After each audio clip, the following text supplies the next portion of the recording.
Mademoiselle from Armentières, parlez-vous? Mademoiselle from Armentières, parlez-vous? Mademoiselle from Armentières, she hasn't been kissed in 40 years. Inky, pinky, parlez-vous. Save it. Save it. Okay, so I think you'll find this quite interesting. I'm very much aware that some of you in the room think football is, 22 grown men running around kissing each other, blah, blah, blah, blah, blah. So what I'm going to try and do is we'll put it into a bit of context about why we're studying football in the First World War, because I was thrilled to double up on current work by offering this talk today for Ian, because it is part of an ongoing PhD that I'm studying, looking at the impact of football in the British Army in the Great War. So it marks a bit of a landmark day for me today. Football really is about, for many people, their way of expressing their own identity and their own roots. Nowhere is that stronger than in myself. Mum was 16 when she fell pregnant with me. We were moved to Welwyn Garden City in Hertfordshire. I grew up in the suburbs, and of course, everyone at school supported Arsenal, Liverpool, Manchester United, whoever was on the telly. But I used to get dragged back to spend the summer holidays and all my school time off with my family that was still in South East London. And I was a Liverpool supporter because they won everything. And I'd go down to the valley and I'd find it kind of a bit funny watching these Charlton play in the 70s and the 80s. And 40 years ago tomorrow, something significant happened in my life. It was March the 10th, obviously, 1984. The previous week, I'd been to my first ever Liverpool game. I was so excited. They were playing at Spurs. I turned up with a mate from school, looked like me, sounded like me. As we went through the turnstiles, he put on a Scouse accent, and I said, "What are you doing?" He said, "We've got to talk like this now." And the whole of the crowd was singing about hitting Cockneys with a brick. And I was like, this is wrong this is not me. So I rang my uncle and said, "Are you going to Charlton next Saturday?" He went, "Yeah." I said, "Can I come?" And "What have you done?" And I'm like, no. And I walked into the valley as a 15-year-old, and it was like putting on a pair of comfy shoes, and I realised it was home. And whenever I see Liverpool win the Champions League nowadays, and here I am shooting off to watch us play Carlisle in the 3rd Division, do I regret that decision? Not really, because it's who I am, and that's why football is so important. So, why should we talk about football? Obviously, the photograph at the top is one of the most famous photographs. It's taken in the Gallipoli Campaign. It just shows men. A lot of football played in Gallipoli, obviously, fair bit of downtime. And so it's not the Dardanelles. But why we talk about football? A few quotes for you. We'll start off with George Orwell, 1984, because it's topical. Films, football, beer and gambling filled up the horizons of their minds. This is what we're talking about, the population, how they felt. Robert Coles recently published a book on the impact of sport on history, and he talks about football by saying, "I think it is a major subject, not in itself perhaps, but the way it is woven into almost everything else that we do. It is one of England's great civil cultures." And Dominic Sandbrook, who I have a lot of time for as well, makes a brilliant point. When you write about the Romans, it would be weird not to write about gladiatorial games or chariot racing. So why not write about Britain's obsession with football? That's a really valid point. And that's backed up by Tom Holland, the Roman historian, who comments that we've replaced nearly all forms of combat with the spectacle of 22 men kicking a ball around. It's a really significant part of this nation's outlook and the way we think about life, and we often fall back to football each time. Now, the origins of football, and army is in brackets, is deliberate and it's really important. It's something that people don't often grasp. Because if I was going to talk about paddleboarding in the British Army, I've no doubt that would have been a result of a soldier going on a holiday, trying paddleboarding, and thinking, this is pretty cool. I'll contact the Paddleboarding Association. They say, yeah, we were formed about 50 years ago. Come along, we'd like the army to get involved. That's what you call almost like an organic progression. Football and army football starts at exactly the same time. The British Army is in football at its very, very genesis as a sport in this country. The dates are quite important. Football Association was formed really by a number of amateur clubs across the southeast, up as far as the Midlands, that met in a pub not far from Covent Garden and decided to put down all the rules of the various different types of football that existed in public schools and call them association football. And from the word association is where we get the word soccer. So it's not an Americanism, it's a British term that we used at the very origins of football. 1863. In 1863, a number of British regiments already had football teams, including the Royal Engineers. But the Royal Engineers Football Club was formed in 1863. And a lot of army football teams were amongst the best in the land. They would give really competitive, stiff games against their opposition. And that went right through until the start of the 20th century. My own club, 1905, Charlton Athletic, were formed. Our first rivals, not before Millwall, that rabble, before that. Our first rivals were the Army Service Corps at Woolwich Garrison. That's who we'd play every final against. And then in 1888, the Football League was started. This is largely teams from northern industrial towns and the Midlands. That's why the claim of the oldest teams tends to be from Stoke, Aston Villa. What they're talking about is they were formed the Football League, when actually there was lots of teams formed in the 1860s but weren't playing organised football. And in 1888 was exactly when the Army Football Association started. And they formed their own sort of cup that they still play for today. During this period, crowds went through the roof, largely due to the Factories Act, where people were given Saturdays off and they would go and follow their local team. But also we go back to that thing about football is an extension of your own identity. So it's your town, your team, and you will follow them. And that's the same if you're a regiment as well. Okay, so for army football, really important start. One of the great myths, certainly by people who follow rugby, and it's okay to follow both, by the way. I'll be watching England play later, if I get out of the ground in time from football. I'll be watching England play in the rugby, so I'm not one of these where you have to choose between rugby or football. That's nonsensical to me, okay? But one of the arguments you often hear is, oh yes, well, football is a game played by ruffians and watched by ruffians and all this sort of stuff, working class sport. Well, this is the Royal Engineers team of 1872, rather fetching attire, I think you'll agree. That should come back, that sort of kit. They actually took part in 3 FA Cup finals, the Royal Engineers. They won one in 1875, and when they won it, as Paul Brown, a football historian, points out, the Royal Engineers won it because they were playing a new style of football for the time. Until then, it was a very pretty basic game involving a kick and rush style. Several players would charge after the ball, but the Royal Engineers changed that. They started to pass the ball, relying more on teamwork. So passing the ball. You can imagine the first time we came up against it, used to get a bit like these things in villages up in Leicestershire where they try and, kill each other with that sort of stuff. Royal Engineers come along, you go to grab someone and he kicks the ball to someone else and what's he just done? And it's teamwork. And surely that teamwork is the foundation of military principles. Yeah, so we're starting to see it impact.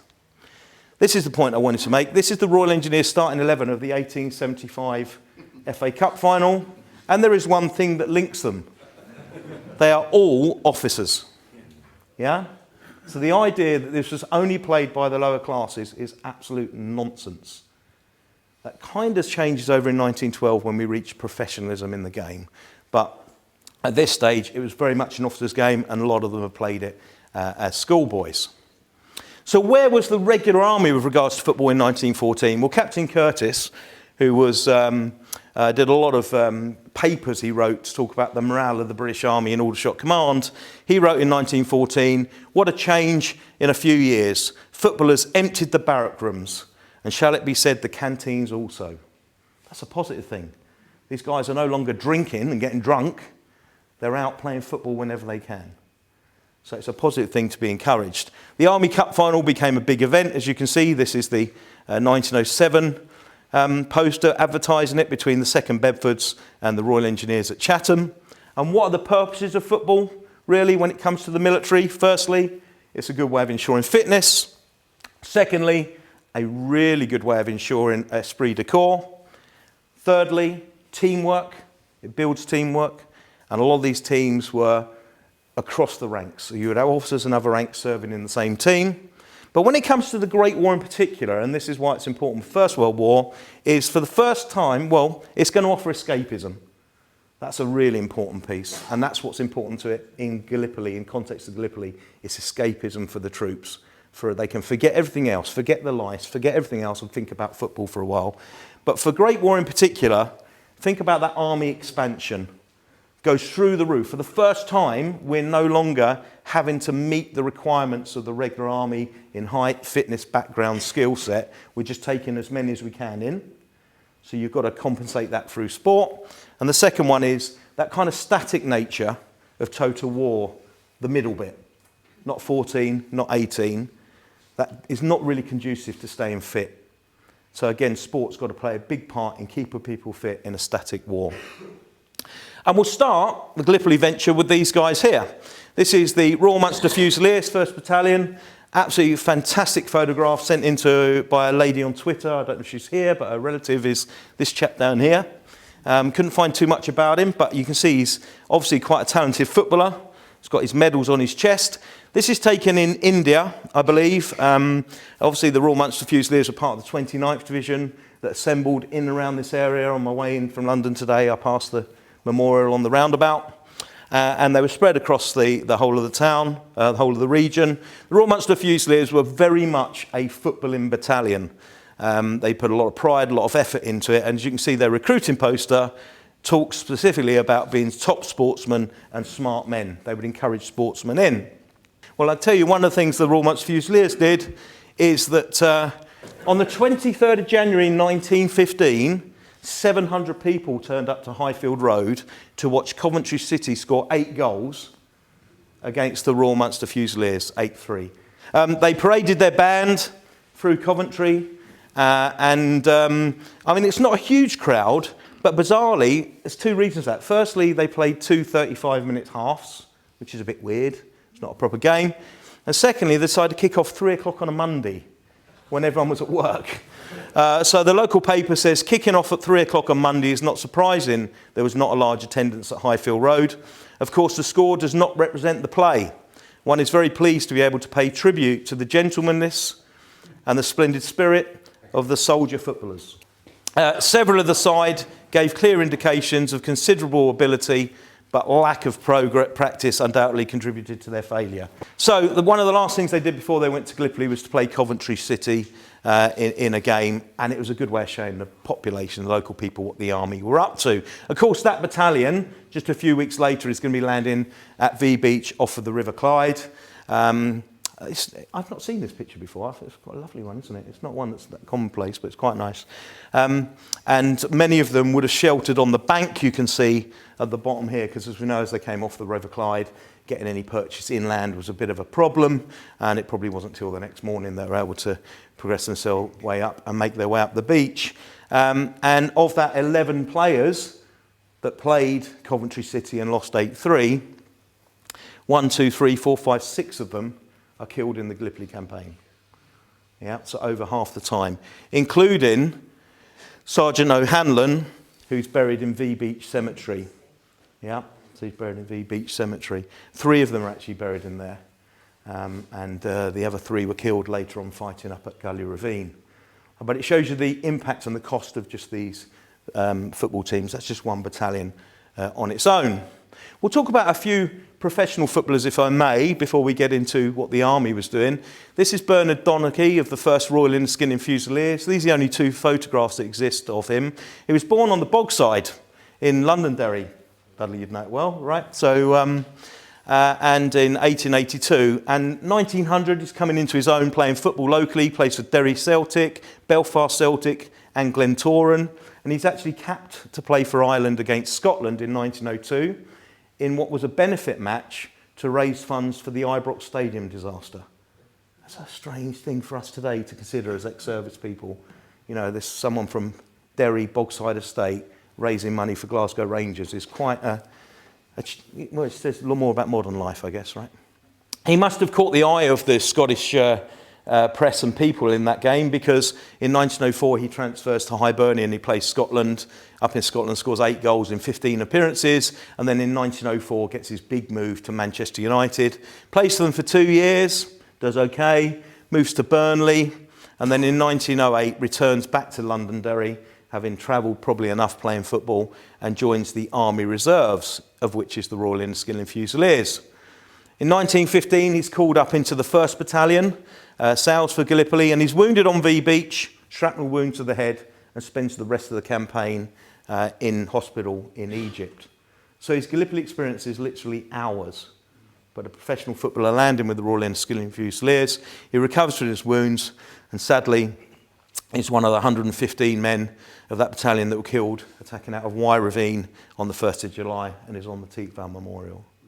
You know, when we see those panels of names, I know we're amongst friends here, Gallipoli Association. I don't know about you, but when I'm on the Western Front, my eyes are instantly drawn to service numbers of battalions that served in Gallipoli. And it's almost like you're one of mine. You know, you've seen a different type of war. And when you look down those columns of Teakvale, how many of those 29th Division's 1st of July casualties, almost they're immortalised by that one day in history. Yet the stuff they would have experienced on the peninsula is equally as important, I think. Another player that fought at Gallipoli is this chap here, Fred Collinson, 1873. He was born. He serves in the Lancashire Fusiliers between 1889 and 1895. Now, he's put his age down as 18. In fact, he wasn't anywhere near that, as you can work out when he enlisted. And the army never corrects it, which made him quite hard to trace and find. That's become his established date of birth, when in fact he was far younger. He played for Everton, and in 1892 he then transfers to Bury, who were a big side in those days. Make no bones about it, Bury. They would actually go on to win the FA Cup twice. He wins the 2nd Division with Bury in 1894, but by 1899, still as a reservist in the Lancashire Fusiliers, we find him at Blackburn Rovers, must be the nearest team to where his depot is, I should think. And then in December, he goes off to the Boer War with them.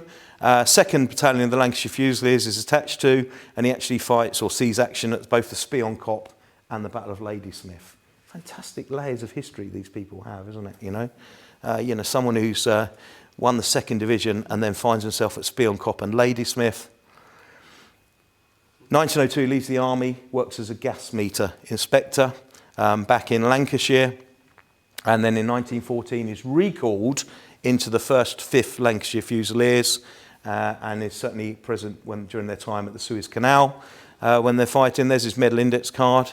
We found him there, and you can see that he first arrives in the sort of the theatre out east, which would be Egypt, I guess, 4A, 25th of September 1914. It's May 1915 that he lands at Helles with that battalion. And actually, we've got an account of what occurs to him. He's mentioned by name by his officer, 2nd Lieutenant Horridge, who says, "Eventually we got to the trench behind the front line.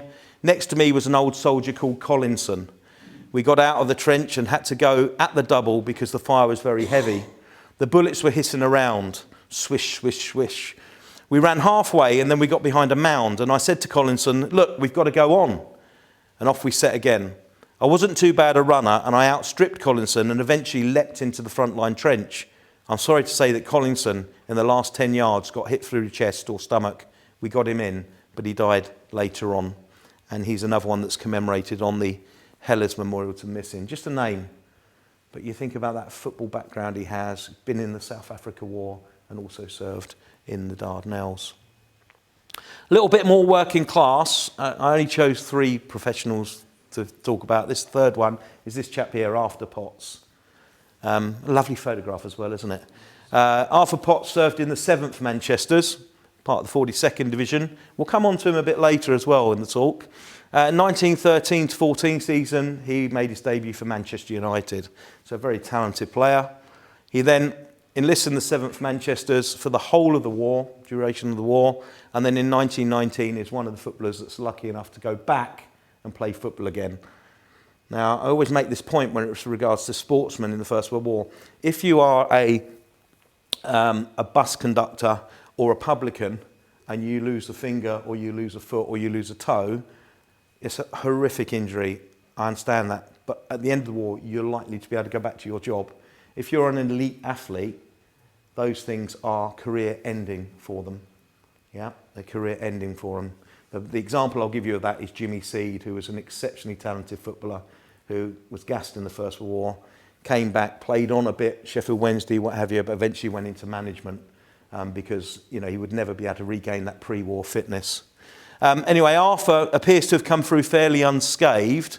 In 1920, he signs for Wolves for the princely sum of £100.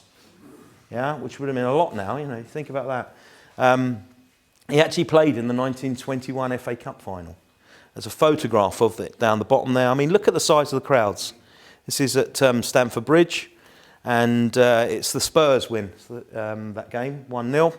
And this is the goal going in, and somewhere on that pitch is Arthur Potts, who served throughout the whole of the First World War with the 42nd Division, who were one of the illustrious divisions of the Great War, I think I'd be bold enough to add. He carries on playing non-league football, Bloxwich Strollers, I hope they still exist, and Dudley Town. Before that well-trodden career path of professional footballers when I was a kid, of running a pub. I don't know if any of you remember this pub, the Blue Ball in Wolverhampton. It certainly wasn't there when I was doing my master's degree, but it's a Mitchell and Butler, is that the brewery? So a local brewery. And he ran that pub right up until 1981, when eventually he passed away, aged 90. So what an innings. We'll come back to him in a little bit later when we talk about some of the football in Gallipoli. Then a bit of a mystery for you here, changing the subject somewhat. This was something that appeared on eBay. You think, oh, what is this? But there's a contemporary writing on that says, tassel off of the football cap of Charles Taylor, killed at Dardanelles. That's intriguing, isn't it? Well, actually, it is. It's off of his cap, and he went to Cheltenham School, and it's roughly the colours of. The cap would have been the darker colour, the tassel the lighter colour. That's the only known photograph that we've got of Charles Taylor. Even that world-famous, internationally renowned historian of the Gallipoli Campaign, Mr. Stephen Chambers, as he's greeted whenever he goes to, scratched his head and said, I don't know much about him, really. So it really is a bit of a mystery on Taylor. Officers killed in the war, the book, To What End Did They Die, only gives him 2 lines. But I've managed to pitch together a bit about his career, including this photograph, which came courtesy of the Manchester Regiment Museum. He's quite a mysterious character. There he is, Charles Edward Taylor. Look at the spelling, it makes it quite unique, doesn't it? Born in 1879 in Ivybridge, Devon. Quite a well-to-do family, actually, because his father's career in the census is given as a gentleman living off his own means. Again, a bit like Steve Chambers, so those things. This allowed him to go to prep school and also attend Cheltenham College. And from there he went into Sandhurst, commissioned into the Connaught Rangers in March 1900. He's also going to end up in South Africa. This is a South African medal with 3 bars there. And this is held by the Manchester Regiment Museum, even though he served there with the Connaughts as far as I can work out. 1902 is when he transfers to the Manchesters and he goes on to overseas service in Singapore, Secunderabad and Kamptee in India, so he's quite a well-travelled chap. In 1911, he's attached to the Colonial Officer's Office and takes a commission in the Southern Nigeria Regiment, lives there for a bit, so fairly well-travelled. And then in 1912, he resigns his commission, end of. I found a bit about it, actually, which says, in February 1912, someone who he owed money to petitioned that Charles should be declared bankrupt, reasoning that officers' living costs were greater than their salary, but they were still expected to pay their expenses. The petitioning creditors were unable to ascertain the present residence of Charles Taylor. Despite this, they judged him to be bankrupt on the 22nd of August. A public examination of Charles' finances was held on the 1st of October at the Bankruptcy Buildings in Carey Street, London. Charles was eventually released from bankruptcy on the 11th of September 1913, and there is nothing to suggest that his address was ever discovered. So he literally disappears at this point, 1912. kind of disappears, apart from the fact he marries Lily Stone in Kalgoorlie, Western Australia, in July 1914. Now, I'm sure that visit was already pre-booked before this awful stuff came up. So he's in Australia. War's declared, and he decides he needs to be back in his home country. So in April 1915, he arrives back in the UK, and in June, he's posted out to Egypt with a commission in the 10th North Staffordshires.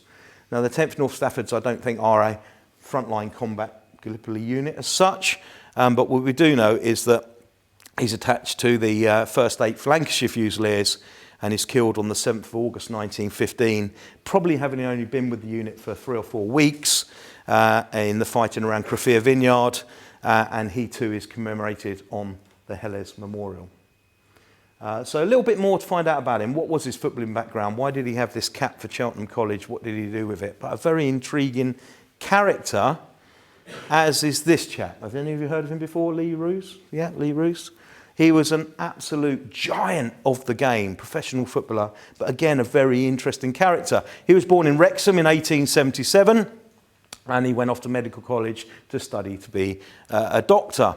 And he was doing pretty well in those studies, but around that time he started playing football and he was pretty good at it. So that between 1901 and 1912, it's no exaggeration to say he was the finest goalkeeper that existed in Britain. And during that period he played for Stoke, Everton, Sunderland, Celtic, Port Vale, Huddersfield, Aston Villa, eventually coming down to London for the Woolwich Arsenal, before they moved to North London because they thought they were a bit better than they actually are. Yeah? We still call them the Woolwich Rejects in Cheltenham. Lee actually went on to play in 2 FA Cup semi-finals, a Scottish Cup semi-final. He was in goal for the amazing score of Sunderland 9, Newcastle 1. I spoke to a Newcastle fan earlier in here, actually, I think it was right. So 9-1 thrashing, and represent Wales 24 times. He was capped for Wales as well. This is interesting. His legacy still exists. One of his most famous tactics was to bounce the ball out almost up to the halfway line, saying, "Come and get it off me." And he was so good at bouncing, kicking, that in 1912 they brought in the Lee Roos rule, which means goalkeepers aren't allowed to leave the penalty area. Yeah. So that's a legacy, isn't it, in itself, really? It was maybe that rule that made him retire in 1912, though he says it was a stand against professionalism that was creeping into the game. Now, we should say that his family were extremely sort of left-wing pacifist family, which is, absolutely no bad thing at all. But despite that, Lee was very much one of the top London socialite figures leading up to the First World War. Many female admirers, would also always have his suits made in Savile Row. Good working class game football. They weren't paid much, in those days. Yeah, right. I've seen accounts in 1912 of people saying the problem with footballers today is they've lost all touch with the common man. The wages they're on is ridiculous, blah, blah, blah, blah. Seriously, it's the same moans then as we have today. He actually dated Mary Lloyd. These were the posh and becks of their day, on covers of all the society magazines or whatever. Very extravagant tastes, but very pacifist family. What this meant, and why he's involved in our talk, is that in 1914 he enlists in the YMCA. He doesn't want to bear arms, and actually gets himself attached to a Royal Army Medical Corps unit, I'm not sure which one, that serves in Gallipoli, and goes missing in late 1915. His family believe he's killed in the Gallipoli Campaign. And his sister remembers a conversation at Twickenham, at a rugby match in 1920, with a chap called Tom Webster, who was the Daily Mail journalist, who said to his sister, no, he didn't go missing at Gallipoli. I played cricket with him in Egypt after the evacuation. And that was the first the family had any knowledge that he'd not been killed in the Gallipoli Campaign, but he'd literally dropped off the face of the earth. That was the moment we realised he had managed to get out. The mystery of Lee Roos was only solved in relatively recent times, maybe 10 to 15 years, because in 1916 he re-enlists in the 9th Royal Fusiliers, but under a different spelling of his surname, R-O-U-S-E. Is that to cover up from his family that he's going to be taking up arms and fighting as an infantryman, doesn't want to offend them or whatever? He's actually awarded a military medal in 1916. Private Lee Roos, who had never visited the trenches before, was in the sap when the Flammenwerfer attack began. He managed to get back along the trench and, though nearly choked with fumes with his clothes burnt, refused to go to the dressing station. He continued to throw bombs until his arm gave out, and then, joining the covering party, used his rifle with great effect. So a military medal action. And then just a few months later at Goudecourt, that awful place that we don't spend half enough time studying because of what went on there in the October of 1916. He was one of 200 members of the battalion that went missing. He's on the Tietval Memorial. And to this day, the Army and the Commonwealth War Graves Commission have not corrected his name to Roos. So a lot of people miss out exactly who he was. So one of the most famous footballers of the day lost in an Army records bureaucracy. Who would have thought it, chaps? Richard Dudley, yeah? Who would have thought it? Any of you know this lady, Helen Bentwich? Someone must. This is International Women's Day yesterday. Some of you must know this person, right?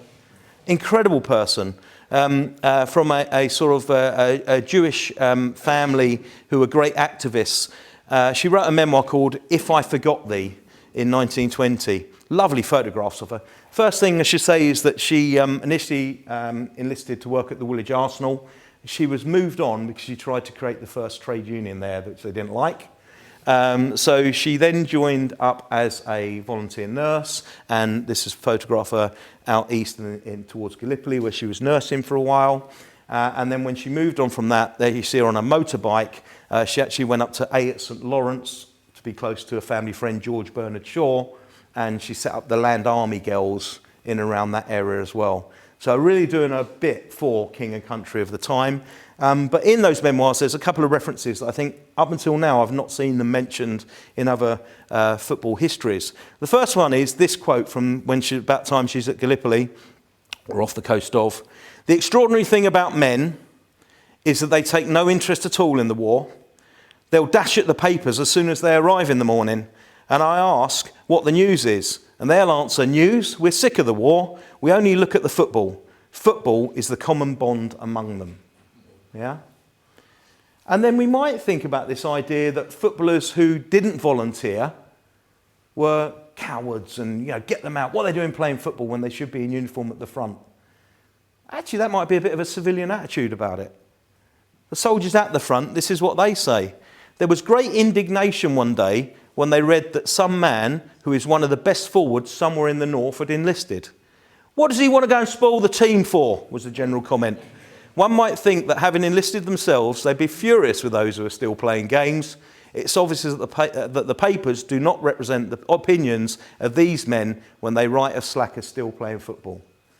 Now, I must admit, as someone who watches week in, week out Charlton Athletic, if I was still in the army and I found myself off the coast of Yemen or somewhere and the Charlton first team turned up, I'd be gutted. Firstly, because they're bloody useless. And secondly, I want them doing their job and I'll do mine, thank you. Yeah? So it's a really different insight, isn't it, about how some of the people thought about people playing football. We get to some good bits now. This chap here, Joey Davis. Very underrated commander, I think, when he took over from Hunter Weston, 8 Corps, in the August of 1915. 8 Corps was undoubtedly going through a morale crisis June, July, after the continual churning of operations around that sort of Krafia, Gully Ravine area, non-stop stuff. The attrition rates were high. So much so that the Deputy Director of Medical Services states, there is throughout the troops a general feeling of lassitude and depression which lowers the powers of resistance to disease. However, I expect the measures intended to boost morale that the new Corps Commander was introducing to make a positive difference. And the new Corps Commander he's talking about is this chap, Joey Davis. So what is exactly he does? Well, Gary Sheffield writes, he had a very practical approach to improving morale.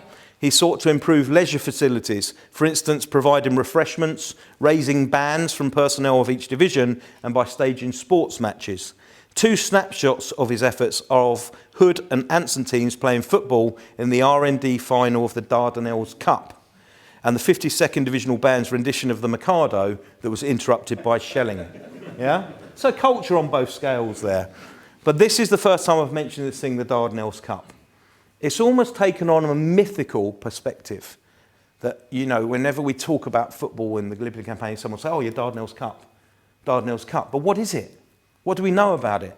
Is it a casual kick around?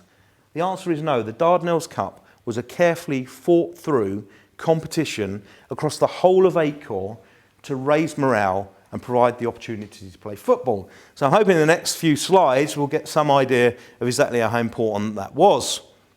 There are lots of accounts of football being played, and not many of these I don't think have been put side by side together in one document. That is until now. So we'll just have a look at some of them. And I won't read them all because I've got pages and pages, but we'll talk about the 52nd Division history that says, towards Morteau Bay, there were several fields surrounded by trees and bushes, which prevented their being easily observed from Achi Baba. Here were all the requisites for football, and accordingly, Sir Francis Davies offered a trophy to be called the Dardanelles Cup to be won in a knockout competition. 26th of October, the 8 Corps Artillery Diary comments on the first round of the competition for the Dardanelles Cup, presented by General Davis. The result was 147 Field Artillery Brigade 1, 15 Heavy Brigade 2 after a hard-fought game. Sub-Lieutenant James Curzon of Anson Battalion in December says, at 9:45 the CO gave a lecture to all officers on the general slackness of men with regards to saluting. I inspected rifles at 10:15. During the morning we got some rather big shells over from the Turks, several of which dropped into the Drake lines just to the rear of us. Then the Hood Battalion played Anson at football this morning in the divisional final of the Dardanelles Cup. The result was a 5-5 draw, which was described as a vacation spirit that was making itself manifest across the peninsula. R. Thompson, and I'll read one more because I think it's quite important, he says, 5th Argyll and Scottish Highlanders against 6th HLI. A game was being played not 100 yards from a French battery, which at the time was shelling and being shelled by the Turks.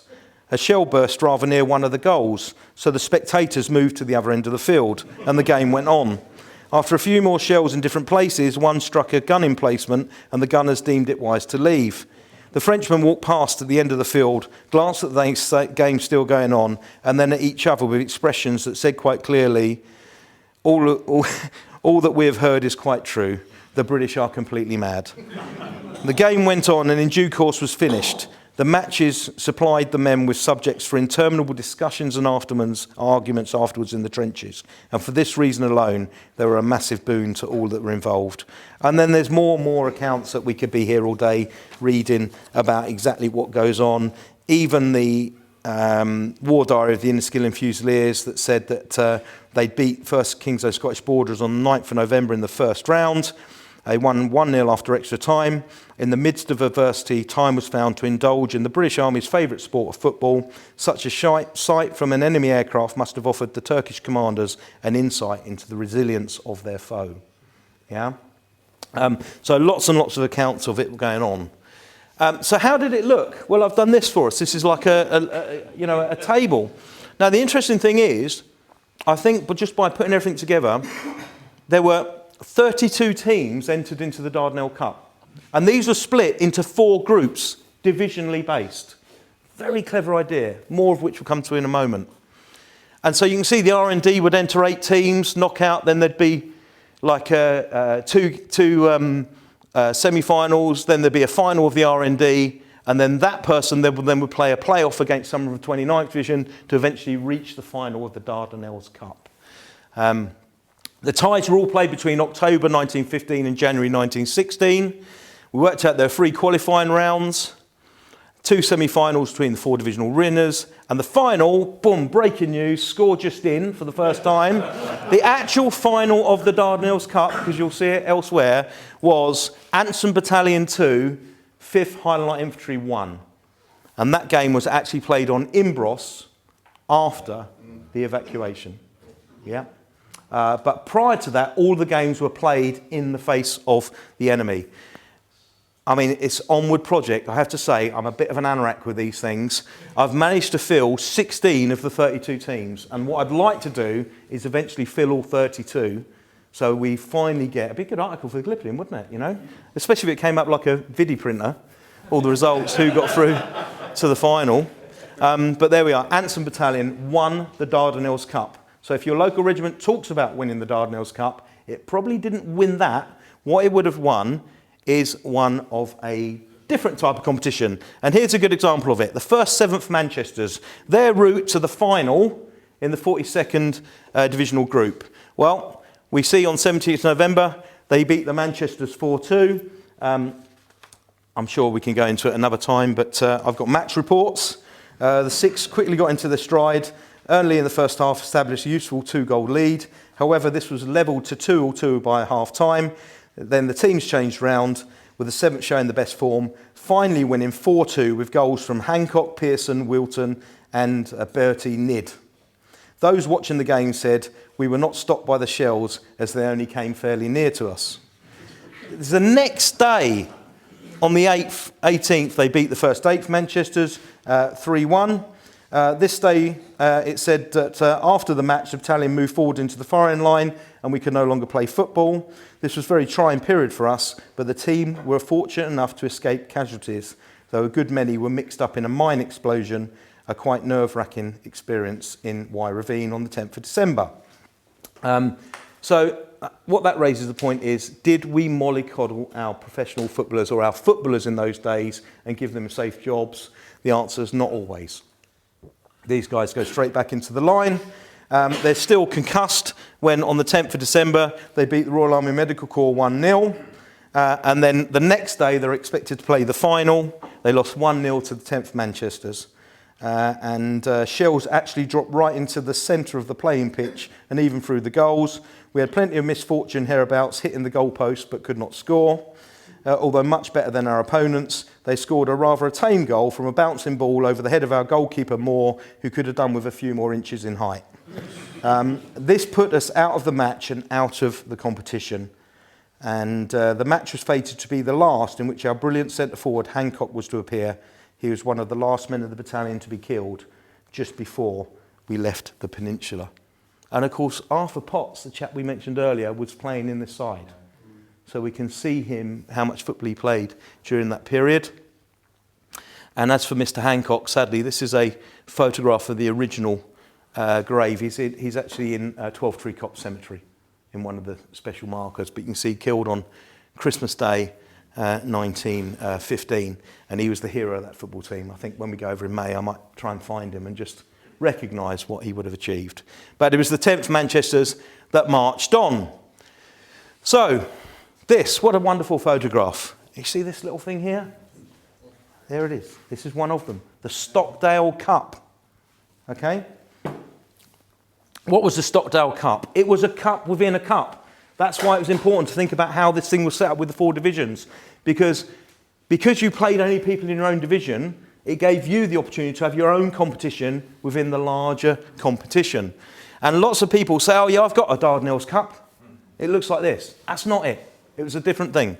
All right, so this is the idea of Brigadier Herbert Stockdale, himself a great sportsman. He'd played football, cricket and rugby, both at his school. I think he went to Winchester and then on to Woolwich Royal Military Academy, represented them as well. Boer War veteran, in charge of the 29th Division Artillery. And it appears that 29th Division, majority of the teams that entered the Cup were artillery units, with the exception of 1 or 2 infantry battalions. It shows that the whole tournament was a coordinated morale booster amongst units across the whole of the peninsula. A mini tournament within the Dardanelles. All the regular scores are in the war diaries. I could read them all out, but you only need to hear how often an artillery battery beats another artillery battery. But the individual trophies here were given to the winners by Stockdale, right? Not by Joey Davis. I think there's going to be 11 of them. We've located 4. Steve had 2, he's now got 1 because I've just bought that one off him. And then there are 2 more that we have picked up on Great War forums that are still in possession of the family. George Gifford, again his medal index card there, he was a sergeant in the RGA, the family has still got his. And Frank Kirby. Now, they were both in 90th Heavy Battery of the Royal Garrison Artillery. That wonderful colourised photograph of them, top right, shows them in action. They fought throughout the campaign, offering heavy fire support, which was, probably not enough of it in Gallipoli, but but that was one of the occasions where it was quite useful. And they would go on to actually win the Stockdale Cup. Frank Kirby, sadly, does not go on to survive the war. He's killed up in Pashtun, or the Ypres salient, on the 8th of August 1917, and he's buried in Balliol Cemetery. This is Frank Kirby here with his cup. And it's an interesting photograph for people who like looking at uniforms and things, because those of us in the WFA years ago remember the long, long debates over what that was, the mourning button. You know, people say, oh, we think it was allowed if you had a father or a brother or a son that had been killed in action. Look out for it on your old black and white photographs. It's sort of a semi-official thing, second button down being black. So he's lost a relative at some stage in the war. Some people were saying, oh, the army wouldn't allow that. It must be where his respirator rubbed up against it and tarnished it. It's not. It's a mourning button. And also that he was wounded in Gallipoli. He's wearing his wound stripe down the bottom there as well. But there's the cup. They used to stand on this little... I should have got a discount, Steve. Where's the stand for it? Did I buy it? Bought a scene, was it? Yeah. So they're out there somewhere. So where was this football played on the peninsula? This is where I need the help of a fantastic landscape archaeologist like John. You should have helped me with this one. So looking at our references, we've got the reference towards Morto Bay in the 56th 2nd Divisional History. We've also got Sub-Lieutenant Curzon, who talks about games going on to the rear of the area. In October, I've pinned him down so they were pulled out of the line in and around this area here. And then we've also got this idea of R.R. Thompson talking about the French battery.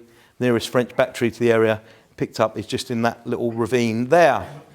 Which means that we're kind of looking at a space like that, where it's described as having 4 or 5 pitches, flat, surrounded by trees that are able to be used for football. That's the only photograph we've got of football being played. It's in the Australian War Museum, and it says British soldiers playing football late one evening on Gallipoli as the Turks were shelling the area. Seen in the background, the highest point on the horizon is Achi Baba. So we can kind of orientate it. I wondered for a while if this was the Krufia Nulla, but it doesn't meet the caption. Caption's not always right.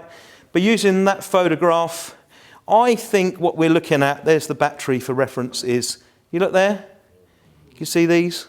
Kind of flat, surrounded by bushes, got their own access. Certainly somewhere when I'm across there in May, I'm hoping to spend a bit of time kicking around. Maybe I'll find the odd stud or something. But it'd be interesting to work out exactly where this stuff was played, because there can't be many sports tournaments that were played so close to the front line as they were here. One of the chaps who gives us a clue is Sid Ablewhite, second London's. His letters are actually in the Imperial War Museum. They're quite sort of occasionally used. He talks about when he's in Malta, he says the meat we get at dinner would be better employed as paving the roads, but it still has its advantages for one mouthful last all day. It takes nearly all day to chew it, and you ain't got time for a second mouthful. We get pudding once a week. I think it takes a cook a week to make it, and make it well, damn well, for there's no fear of it falling to pieces, and kind words have no effect on it. We generally use it for football until it breaks the plaster off a wall, then we roll it outside. This Thursday afternoon, there's cricket, football, tennis going on outside, so I'm going to a game of football with my friends. In November 1915, he talks about conditions on the peninsula, which is, it's very cold at nights. We have no head cover, so we just feel the temperature. I don't suppose we should get a roof again for some time. Last night it rained. It was pleasant, but it takes a lot to dampen the spirits of some men. In the trench next to me during an extra downpour, one of the men said, "Crikey, ain't it all right, eh? It reminds me of my old home on the embankment." Then he started singing, "It's a long way to Ali Baba, and we ain't downhearted yet." Everyone is wonderfully cheery, and in the morning we have a lot of football to look forward to, so we can dodge the shells and watch the game. Morale, yeah? What makes it quite interesting, this chap, is that firstly, again, unfortunately, he doesn't survive the war. He was... the battalion was, a lot of the battalion was put into the Queen's Westminster Rifles for the fighting on the Somme, and I think he's killed just prior to that. It's the 19th of June. He's buried in Fonkervilla Cemetery, attached to the Queen's Westminster Rifles, Sidney Ablewhite. But what's intriguing, and this could be a big debate, and I'm aware I've only got 5 minutes, is that about right? Yeah? okay, is that the second Londons were actually in the front line right till the end. They didn't arrive until October, but they were the battalion that took ashore the Royal Engineer Demolition Party to blow up the stuff. And Abel White was in charge of the last party out. So he writes home to say, I was the last man off the peninsula, along with a Royal Engineers officer. And there isn't anything actually that I can see obvious to dispute his claim, other than he dies, so therefore his stuff's kept in the Imperial War Museum in a box that maybe only Peter's opened once and no one else looks at. But there's the clue that maybe they were. Now, we do have someone else who was also in that battalion. Does anyone recognise, for a bonus point, does anyone recognise that chap on the end? I mean, how young does he look? Yeah? Wakey, wakey. That's Billy Cotton. Yeah? So Billy Cotton was in the same battalion. Billy Cotton was absolutely mad on football. Mad on football. He grew up, he describes Westminster as a village. London is just a collection of villages, and his village was Westminster. He said, us lads of the village, Westminster, were great fans of Westminster School. The public schools had some wonderful players. Many of them went on to be internationals. When they were playing a big match, say against Charterhouse, literally thousands of us used to stand around Vincent Square. The school had a better following then than the Spurs do. And everyone was there for nothing. And how we used to shout for them, chanting over and over again, Westminster, Westminster, for 90 minutes. When he gets to Malta, he said, we do a 5-hour route march in full kit in the morning and play an inter-garrison football match in the afternoon on a rock-hard pitch that was as wearing as the route march and worse on your knees if you fell. He then talks about when he, later in the campaign, as a member of the football team, I was given the job of ammunition carrying party from W Beach. So this is an example of one battalion who didn't put its team in the front line, though you can say it's still a dangerous place. I was on the beach loading up one day when I saw Kitchener come ashore. He walked over W Beach and inland for half a mile. He was gesticulating, but I couldn't hear what he was saying. Shortly after, we were to support a unit on the right attack a Turkish trench by rifle and machine gun fire and bombing. Before the attack, 3 mines were exploded and the lads rushed forward, took the trenches and barricaded themselves on the forward side. Turks brought down fire, which caused a number of casualties, including my company commander, Captain Duckfield. I did my best bit to restore morale, saying to my CSM, I bet you any money we aren't here in a month's time. He asked me why, and I said, I've just seen Kitchener. Well, actually, it was another 2 months before the 2 and Tuppennies moved out, because we were the very last battalion to go. So he backs up that theory about being the last off at Helles. He actually played, after the war, Southern League football for Wimbledon. There he is. He was also a racing car driver. So really, he transferred to the Royal Flying Corps, I should say. Okay. Transferred to the Royal Flying Corps, I should say. But his biggest contribution to football, and I'm very biased, is that he recorded Red Red Robin goes bob, bob, bobbing along for his favourite team, Charlton Athletic, who is a season ticket holder, which will be ringing out around the valley at about 2 minutes to 3 today. I mean, that's a legacy that is still played, yeah? There we are. Right, I'm going to rattle through this bit because I've had the 2-minute warning. But this is probably the most famous photograph of sport played at Gallipoli, yeah? Well, let's go back to that one in the Australian things. British troops, really? Really? These are Australian troops, and that's why it's important. There are multiple accounts of Australians playing soccer more than they played anything else. Here we can see them being awarded medals in France. That team's up at Ypres in 1918. They're all on the Australian War Memorial. Soccer was a massive game in Australia. What's happened is part of the Australianisation of their own culture at the end of the First World War has pushed forward Aussie rules, but of course in 1915 it was Victorian rules. So if you came from New South Wales or Western Australia or Northern Territory, you probably didn't play it, you played soccer, yeah?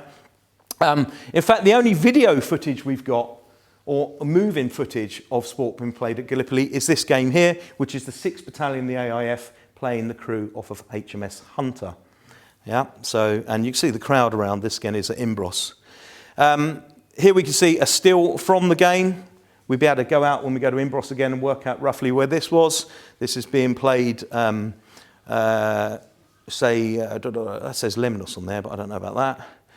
William Lycett, 4th Field Ambulance, Anzac, talks about football all the time, literally playing every day.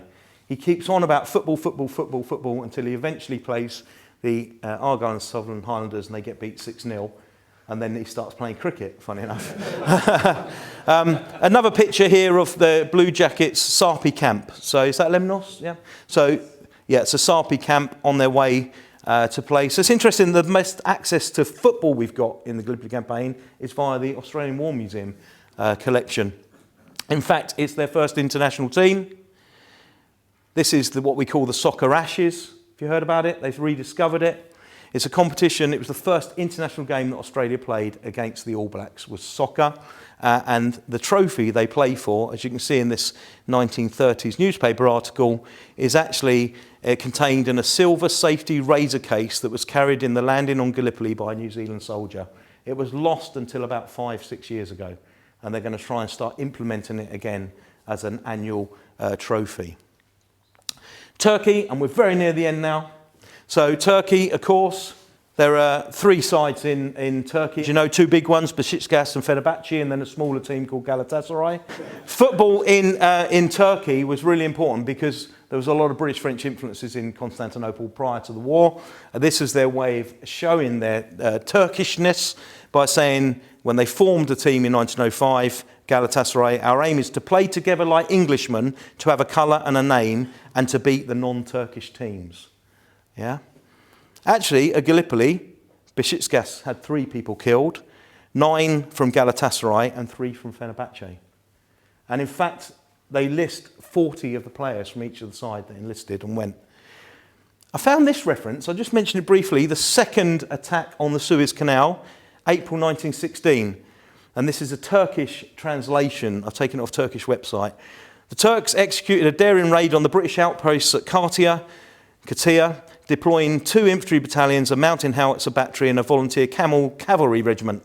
The operation proved highly successful, resulting in the capture of the British cavalry unit stationed at Katia. The commanding officer, along with 23 officers and 257 troopers, fell into Turkish hands. And according to our Turkish sources, the British soldiers were engrossed in a football match when the Turks ambushed. It has an impact, doesn't it? But the 2 that I wanted to mention were these guys, Jakob Robinson and Abdurrahman Robinson, that fought in the campaign. Has anyone come across these guys before? No? Again, I found this off a Turkish website. I think they're in this photograph as well. I'll show them. They're actually an Anglo-Indian family, quite well-to-do, who convert to Islam while they're in India. And as a result, they don't come back to England. They actually settle in Istanbul. And 3 of the sons attended Galatasaray High School, which would go on to become the football team. 2 of them playing for the football team pre-war. The first 2 of military age enlisted and served at the Gallipoli front, which is these 2 here. There's Abdurrah. He was killed on the Caucasian front later on in the war. He was the goalkeeper. And then there's Jakob, you can see I've just put in there as well, and he was killed in Baghdad later on in the war as well. But both served at Gallipoli. Robinsons. It's fascinating, isn't it, right? The surviving brother, Ahmed Robinson, would go on to become the club president of Galatasaray, so a big player post-war. This is his last letter home from his brother that died on the Cilician front. It says, "My brother, we arrived at Erzurum in 35 days after our departure from Istanbul. We'll be here for a few days, then we go to the front line. I still have the badge of our club on my uniform. I shall bear the badge in all battles. If I die, the badge will be on my chest, and I will be buried with that badge. Long live Galatasaray." Eh? I mean, if he was English, he'd be a Millwall fan, wouldn't he? You know? Final slide, and it's an important one. The Treaty of Lausanne. This man, Tim Harrington, one of my great heroes, really, and his role post-war Turkey and how he prevents us from going to war with the Turkish in 1923. He talks about how a crowd of 15,000 Turks, friendly and delightful, saw them off with a guard of honour when we eventually pulled out of Constantinople, Istanbul. What an amazing occasion that would have been. But before he leaves, he's got a couple of scores to settle. Because Fenerbahçe, as a football club, he discovers have been gun running for the Turkish nationalists. And they won't allow him to arrest them. So instead, he decides he's going to humiliate them.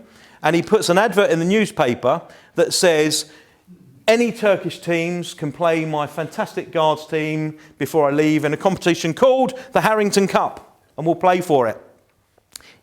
He actually brings 4 professionals across the UK to play, 2 of them for Chelsea. These are the original £1 billion billionaire bottle jobs, right? Because they lose 2-1, and the trophy is on display in the Fenerbahce Museum. A final fitting victory for the Turks over us. We continue to use football as a propaganda tool. It emerges as the war goes on from firstly, where are you, to let's play together, to the last one there, mocking the Germans for not understanding how we can play team sports with officers and other ranks in the same team. But the final quote I'll give you is from Jonathan Wilson that said, on one hand, football is entirely trivial, but football is the most universal cultural mode there has ever been. It is everywhere in the world, and it takes a huge amount of the emotional, intellectual space of a huge amount of the people of this planet. That's why we should look at football at the Dardanelles. Okay.